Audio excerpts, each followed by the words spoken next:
finish up working with the young kids, keep those guys moving along. How are they coming along?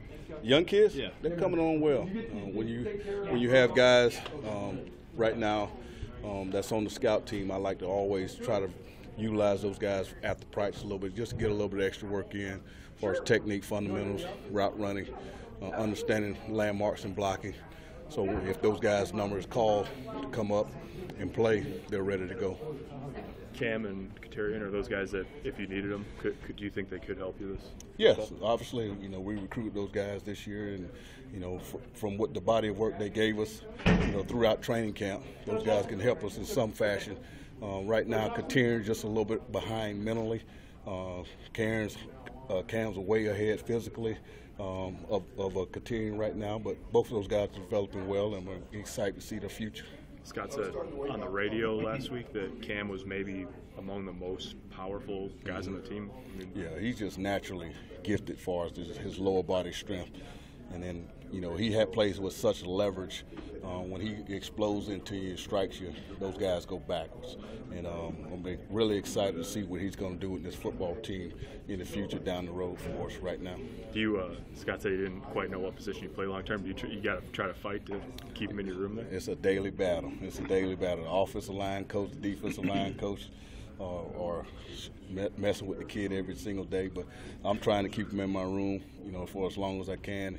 He wants to help the football team, in any kind of way. That's the kind of kid he is. And, we're going to utilize him. We're going to figure out what's the best place to play him to help the football team and roll from there. He's been aware. He's aware of his situation right now. Is that ultimately his choice, or I guess how much say does he have? How much say do the coaches have as far as working? Well, we have a lot of say, obviously in that. Obviously, we're going to lean on the kid also, with the situation there. But right now he's a tight end. We're going to utilize him, in the game plan this week as a tight end, and you never know how we may use him down the road. But right now he's a tight end. In the game plan this week, he's a tight end. Would you say he's 100% back from that injury that he suffered in high school? Yeah, he has his days, but for the most part, I think when doing training camp, he had his days where you could feel it kind of lingering a little bit because of fatigue and whatnot. Since we've gotten into the season, he's strengthened it, to where he can go a full practice without having any issues anymore. So I think he's back to 100%.